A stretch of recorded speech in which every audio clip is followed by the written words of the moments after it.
Today we're unboxing two new widebands that we've never used in the garage before. Stick around.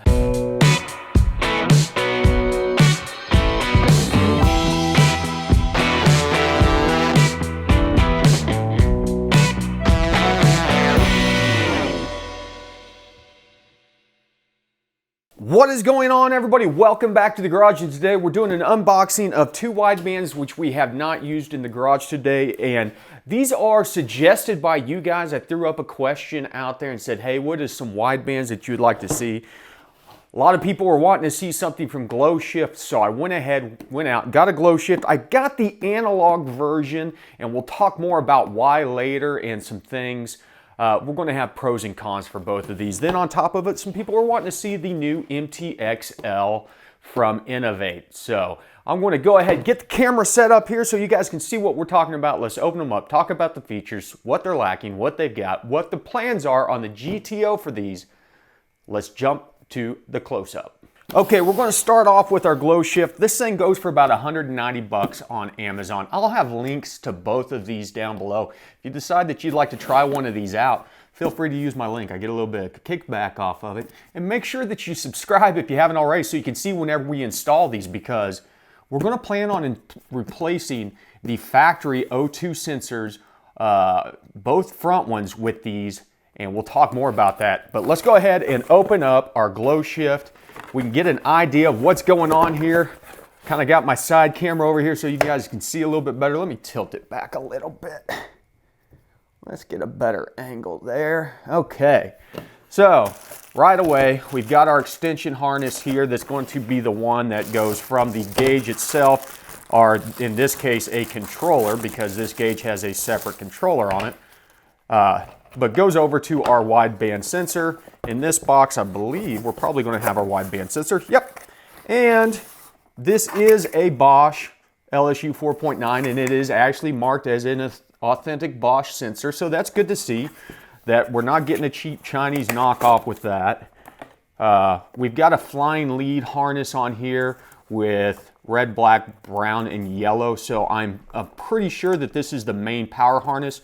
Something interesting about the Glowshifts though, they require a constant voltage and an ignition source. So this thing's going to draw power whenever it's not powered up if you're using that constant. And it uses the constant to save the settings, specifically the color. You can change through 7 different colors on this thing to help try and match your dash up, stuff like that. But you will have to have constant voltage on there. Be aware, most are not going to require that. Then we have another flying lead. This looks, well, actually this isn't a flying lead. This is a jumper harness. Who knows what that's for? Let's open up the main box here with the gauge in it. And I will give them props as far as the packaging on this is very nice. They do a good job there. You can kind of, as I throw it around, you can kind of see, it gives you an idea what the gauge looks like in the bottom if you're buying this thing. I guess if it weren't in the big box, even because in the big box you wouldn't be able to see that, but pretty simple. I got the just standard black gauge. Let's see if this thing just pops out here.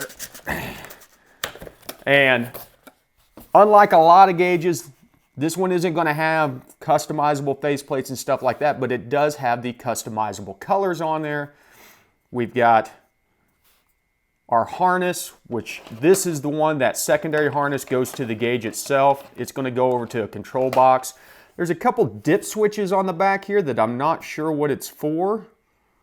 One's on, the other one's off. And let's keep on digging into the box. Okay, here's the other thing about it that I'm kind of not impressed about.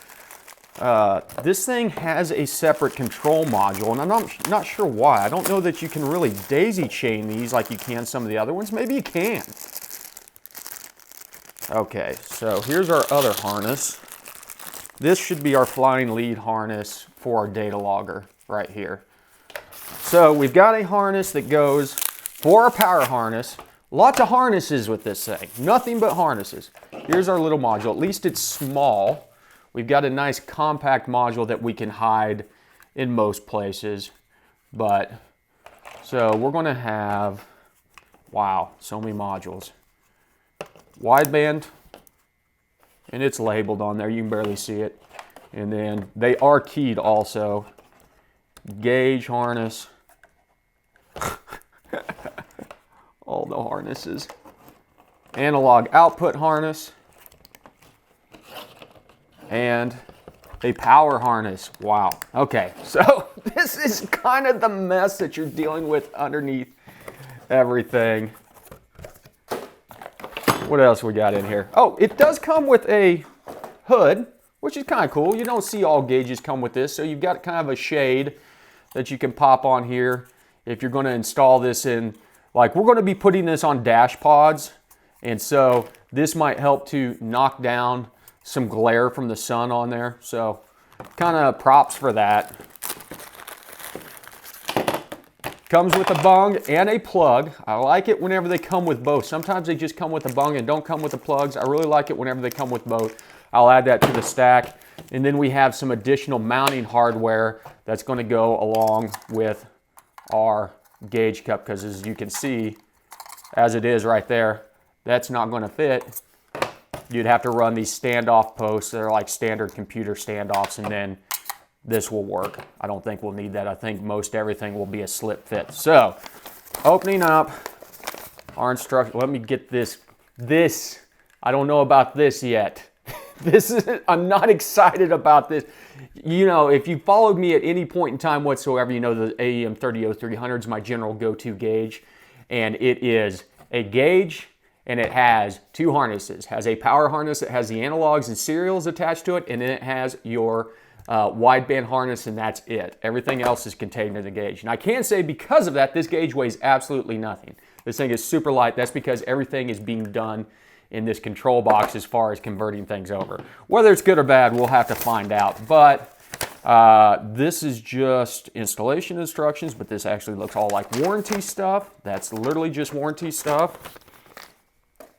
So here's our installation instructions, and this is going to be one of my main complaints with this, and you guys probably, and this is limited to the analog version. The digital ones have better instructions than this. The analog version is very simple. It does not have the scaling for the gauge itself, so whenever we bring this into our data loggers, we're going to have to go out there and find that data. I have found that the data is available on the digital versions, both for AFR and Lambda. It also doesn't tell you what these little dip switches are on the back of the gauge. Like, so what's going on there? But the information is hard to find. It is out there. So main complaints here. Obviously, this rat's nest, not happy about that.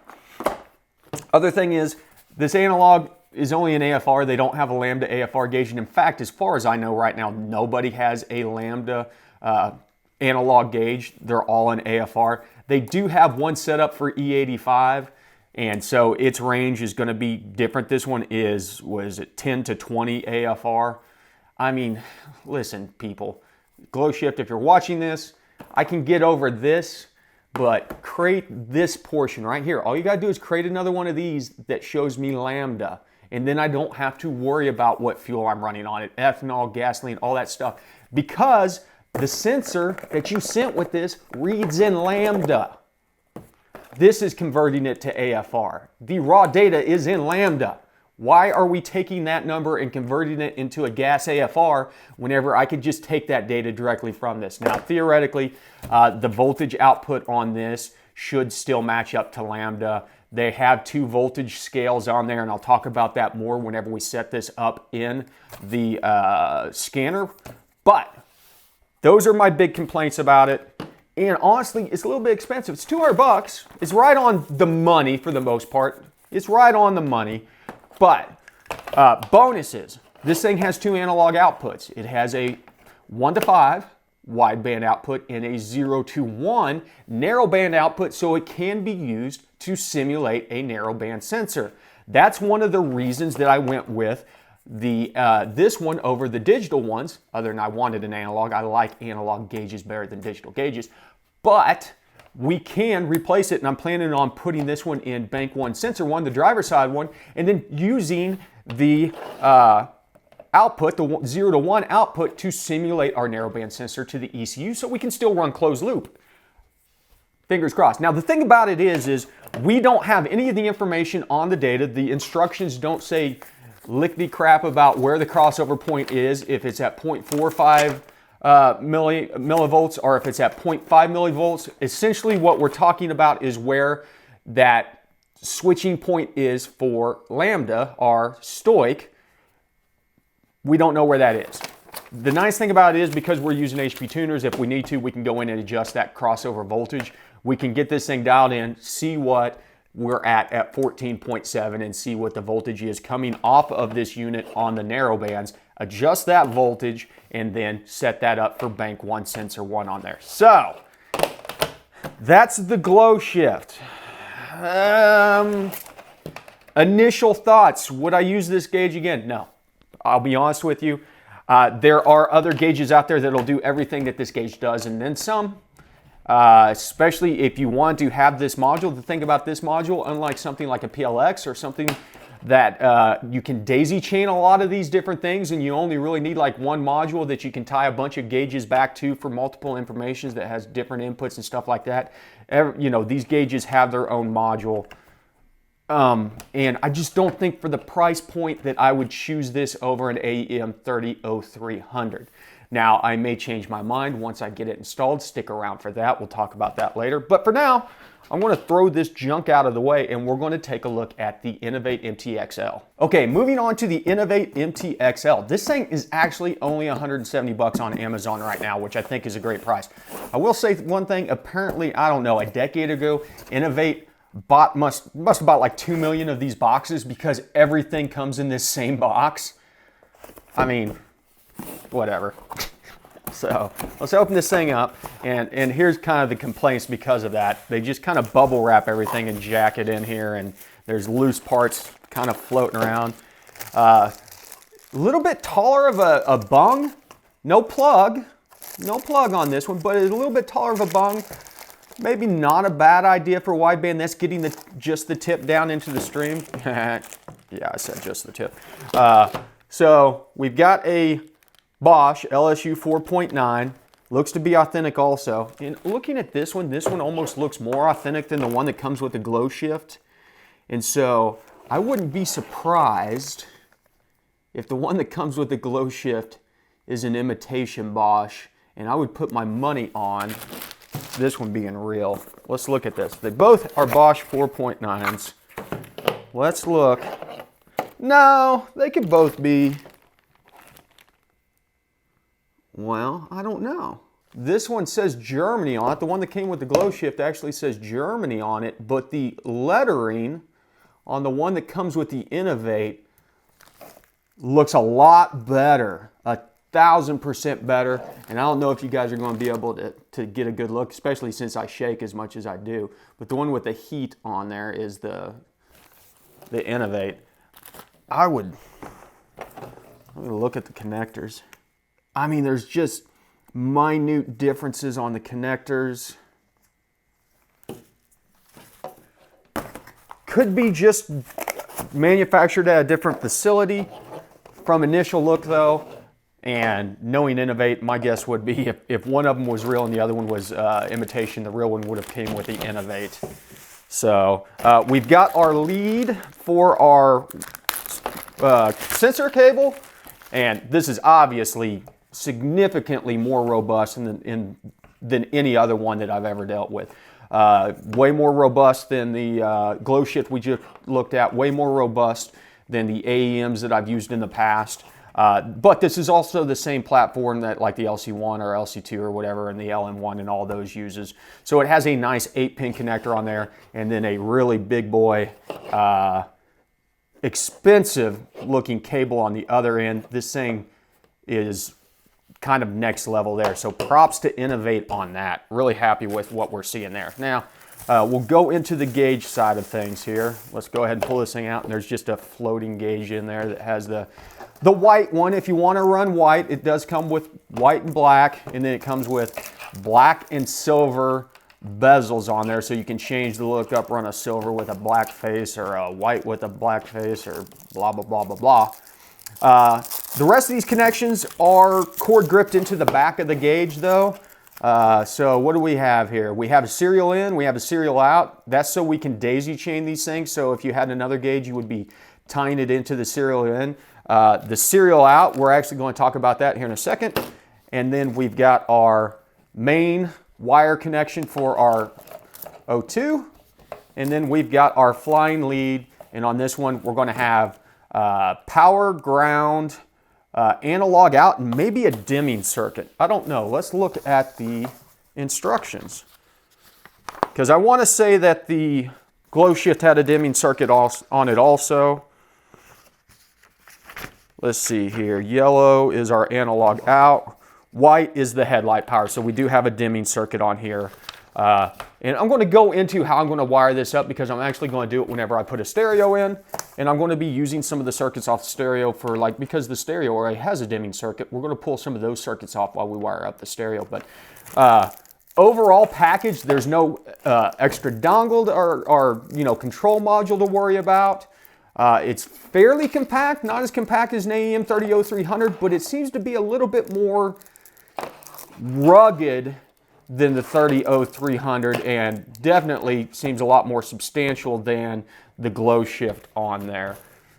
Now, there is only one analog out on this, but the thing about the Innovates are they come with a 4-pin programming cable that has a standard DB9 connector on the end that you can come in here, tie it into the out. Don't get mistaken, in is not the one that you hook your programming cable into. You're going to tie it into the out, plug that in, and not only can you go in here and program this to change it over from AFR to lambda and change your AFR range, change where your colors light up on the analog representation of the digital sweeping gauge on here, all that stuff.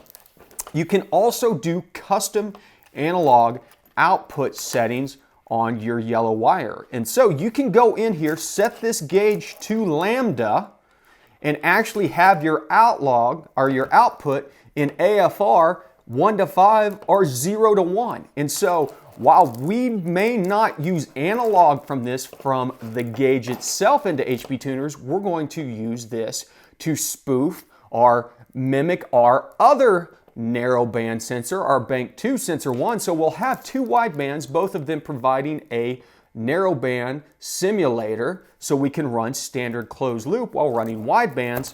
And then you can use the serial connection with HP tuners to bring this data in via serial like we do on the AEM300300. And so you just need a serial to USB connection on this like you would need just to program the thing. But if you have it plugged in whenever you bring up HP tuners, there is some Innovate serial parameters in there, and they should, I do not know, we will test, but they still should be the same address, and scaling and all that information from the earlier Innovate models that allows us to use our serial connection to get our signal from this. So we will have wideband readings in our scanner from both banks. So that is one of the big reasons why I went with this, is because it gives us multiple options. If we need to, we can use the ProLink with the analog input. We can use a USB to serial adapter with this. And then on top of it, we can customize our analog output. In our case, if we decide that we want to set this thing up as a AFR gauge to try and match the Glowshift to see that both of them are reading the same, we can still bring our data into, well, actually, I don't know if we can. We can bring our data into Lambda, but we can still send our simulated voltage out as AFR, where we have that switchover point at 14.7 millivolts. 14.7 millivolts, 14.7 AFR at 450 millivolts. So they say that this is the fastest reacting gauge on the market now. That's Innovate that's saying that. We'll see. I'm not going to put much stock into that, but they do say that there is a new data processor in this unit that is supposed to interpolate the data quicker from the sensor, update the outputs quicker. You're supposed to get less latency with this gauge. Most of them that I've dealt with, for the most part, as long as we're in front of the catalytic converters, it's not an issue, but we could always use quicker, faster data. So other than that, I don't guess I really have any downsides to it. I think it's a very robust, well-packaged system, a lot better packaged than our Glowshift. Still think that it's a bit bulky compared to an AEM 30300, which everything fits into a box about that big, and it's, you know, as I said. And I'm by no means an AEM fanboy. I have a lot of issues with AEM over different products over the year, but the 30300 for a cheap go-to wideband gauge is just hard to beat. Readily available. They do everything. Lambda, AFR. They have the analog output. They have the serial output. They have CAN output on them, if I'm not mistaken. I think you can use the AEM CAN bus output on those, like I did with the gaugeless unit. You know, just feature-wise, they seem to have the most features on there. But I'll be anxious to get these installed and see kind of maybe some new widebands, and we may still circle around and look at the Plex. I like the new Plex or the PLX, I call it Plex. The new PLX multi-gauge setup, I like the gauge style on those because it has like the OLED style as opposed to a lot of these look like your old, you know, 1980s alarm clock with the red numbers on there. So the AEM Failsafe wideband has that new style OLED gauge on there, and man, it's just easier to see the numbers whenever you glance over to it. And so because of the PLX having those on there, I may be considering doing a final setup with a couple PLX units on there and running dual. I like the idea of running two widebands, not necessarily for tuning, but be able to see what both banks are doing. Not during the tuning process, but the driving process.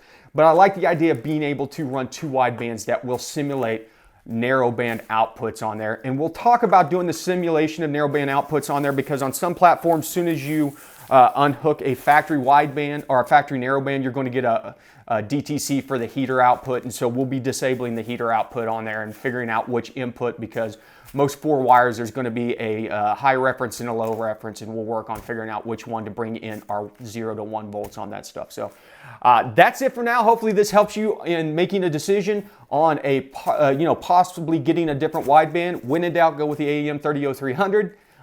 Stay posted, subscribe, follow all this stuff so you can see how we like these as we get to tuning on the GTO with the new setups. And if you have any questions, as always, hit up the comments. I'm going to get back to it. You guys know the drill. Thanks for stopping by the garage. Remember, ABT, always be tuning.